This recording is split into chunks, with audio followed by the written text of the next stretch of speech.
Bonjour, on est mercredi le 23 septembre 2009 et c'est le premier enregistrement d'une mini-conférence qui devrait durer 30 minutes. Donc sur YouTube, ça devrait être 3 petites vidéos de 10 minutes. C'est un défi pour moi de rentrer l'information en 30 minutes parce que c'est tellement riche les informations que j'ai le goût de partager avec vous que je pourrais déborder, puis c'est facile de faire une conférence, par exemple, qui pourrait durer 1 heure ou 1h30. Je ne sais pas si vous entendez un petit bruit de fond aussi. Il y a des travaux qui se font dehors en ce moment, puis j'entends une scie mécanique. En tout cas, je ne sais pas si ça va passer sur l'enregistrement. Donc aujourd'hui, c'est la conférence sur la psychologie multidimensionnelle. La psychologie multidimensionnelle, c'est très très riche parce que ça nous explique nos différentes dimensions de vie. L'être humain est comme une poupée russe. On a plusieurs corps d'énergie qui s'emboîtent les uns dans les autres ou l'un dans l'autre. Et on peut voir ça en partant du corps le plus dense jusqu'à nos corps les plus subtils, ou on peut partir à l'inverse, du plus subtil en allant vers le plus dense. En fait, la planète est faite de couches d'énergie. Il existe une civilisation ici sur le plan physique, mais il existe aussi des civilisations plus subtiles dans les autres dimensions de la planète, dans l'au-delà. Et pour pouvoir visiter consciemment les autres dimensions, on a besoin d'avoir des corps d'énergie qui sont bien vitalisés et qui correspondent à la vibration de ces autres dimensions-là.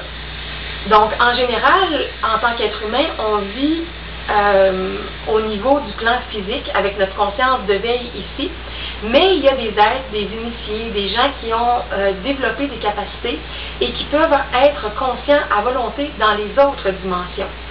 Je vais y revenir un peu plus loin sur le chemin initiatique des 3 montagnes qui permet aux gens d'avoir une conscience éveillée dans les différentes dimensions de la création et de ne pas avoir besoin de désincarner, de mourir, de perdre leur enveloppe physique pour avoir accès aux autres dimensions.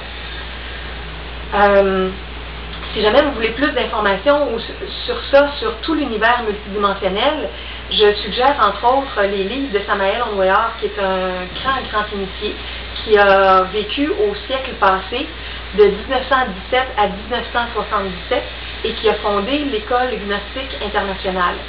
J'ai fait un petit site web où vous pouvez avoir accès à plusieurs de ces livres gratuitement en français. Ce site-là, c'est everyoneweb.fr/Samael. L'autre site aussi, qui est en référence avec tout ce que je vous partage aujourd'hui, c'est mon site de l'école virtuelle. Vous allez trouver plusieurs de mes textes qui sont là offerts gratuitement et entre autres le lexique de psychologie multidimensionnelle avec la définition d'au moins 72 termes. Des fois des termes un peu plus spécialisés, d'autres termes qui sont plus courants mais que vous pouvez mieux comprendre peut-être en voyant comment je les explique dans le lexique. Alors, je vais vous donner une première synthèse de l'ensemble des dimensions qui existent dans la création et je vais revenir par la suite pour donner plus de détails sur chacune d'elles. En fait, le plan physique est une dimension intermédiaire. Au-delà du plan physique, on a ce qu'on appelle les supradimensions et en deçà du plan physique, on a ce qu'on appelle les infradimensions. Donc, la création est super bien organisée parce que les êtres humains ont la possibilité d'aller dans les supradimensions au fur et à mesure qu'ils découvrent leur essence divine et qu'ils apprennent à vivre de plus en plus dans l'amour, dans l'intelligence, dans la créativité lumineuse. Et là, c'est un cheminement qui nous amène dans les supradimensions qui peuvent aussi être appelés les cieux ou le ciel de la planète ou d'une terre. Parce que toutes les planètes, toutes les terres, toutes les planètes qui existent sont comme ça, sont toutes multidimensionnelles. Tous les êtres humains, les animaux, les végétaux, les minéraux, tout ce qui existe a différents corps d'énergie et des niveaux de conscience plus subtils. Donc, je disais qu'il y a les supradimensions et il y a les infradimensions. Les infradimensions peuvent être visitées quand on est dans des parties beaucoup plus difficiles de notre être, des zones d'ego, des zones de souffrance, de traumatisme, des zones de repli sur soi, de fermeture. Alors, les infradimensions, c'est pour expérimenter ces expériences-là. Et si on donne un exemple avec ce qu'on appelle les Near-Death Experience, les gens qui font une expérience de mort clinique, qui vont avoir un arrêt des fonctions vitales pendant quelques secondes, quelques minutes, et revenir par la suite. Dans les témoignages, il y a des témoignages de gens qui sont allés dans les supradimensions, les dimensions célestes de la Terre, et il y a des témoignages plus sombres, parfois aussi, de gens qui sont allés dans les infradimensions, dépendamment de ce qu'ils vivaient à l'intérieur d'eux à ce moment-là. S'ils étaient dans des périodes beaucoup plus difficiles de leur vie, ils ont pu basculer dans les infradimensions de la Terre au lieu d'aller dans les supradimensions. Donc, la création est faite de façon merveilleuse parce qu'elle nous offre des sphères de vie de toutes sortes, pour toutes sortes d'expérimentations. Et en général, on fonctionne par affinité. On se retrouve avec des groupes d'âmes avec lesquels on a des affinités, ici sur le plan physique, ou dans les dimensions célestes ou dans les dimensions plus infernales de la création. Et dépendamment de comment on est, de comment on se développe, comment on s'épanouit, on va rencontrer des gens qui vont être en résonance avec nos énergies. Si je résume en gros toutes ces dimensions-là, on pourrait dire qu'il existe 22 grandes dimensions. Le plan physique qui est intermédiaire, 9 infradimensions, 9 supradimensions, donc ça fait 9 plus 9, 18, plus le plan physique, 19, 20, 21, 22, donc il reste 3 dimensions très élevées qui correspondent aux 3 sphères de l'absolu, qui sont appelées dans les différents cheminements spirituels qu'on peut retrouver, les sphères Ein, Ein Sof, Ein Sof Or, les 3 sphères originelles de la création. Donc, au lieu de partir du style, je vais partir du danse.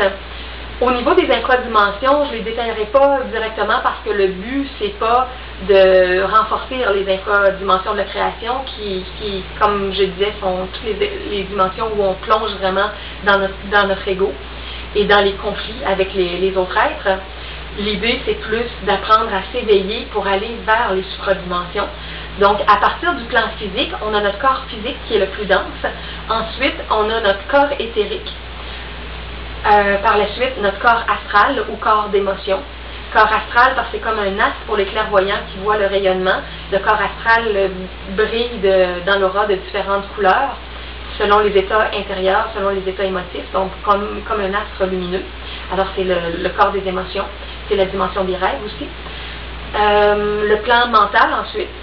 Au-delà de ça, il y a le plan causal, qui est le plan de notre âme humaine. C'est aussi le plan qu'on appelle du libre arbitre, dans le sens qu'au niveau causal, c'est là qu'on décide si on fait les choses par essence ou par ego, par amour ou par peur. En fait, on parle d'un libre arbitre, mais en profondeur. Plus on approfondit la psychologie multidimensionnelle ou un cheminement spirituel intense, plus on découvre que on n'a pas autant de libre arbitre qu'on le pense, et on peut même dire d'une certaine façon qu'on en a très peu, parce qu'on est conditionné de différentes façons et on est toujours à la limite de notre conscience actuelle et à la limite de nos cristallisations d'ego. Donc, dépendamment de tout ce bagage-là qui pousse, ça nous donne des possibilités limitées de choix, même s'il y a plusieurs avenues devant nous.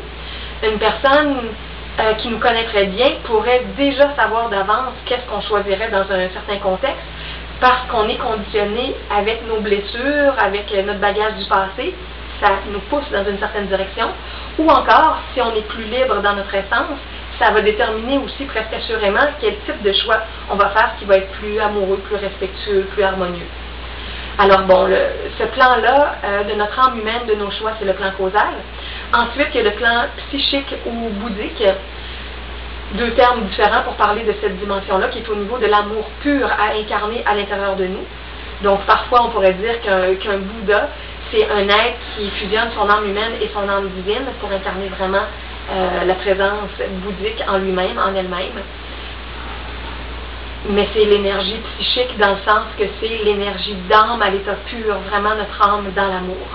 Et ensuite, il y a l'énergie atmique, l'énergie de l'esprit divin en nous, notre esprit divin individualisé dans l'intelligence amoureuse universelle. Au niveau des intuitions, au niveau des perceptions d'unification, de voir comment tout est interrelié, interdépendant. Bon, donc ça, c'est les 7 dimensions de base avec lesquelles on travaille en général pour notre épanouissement.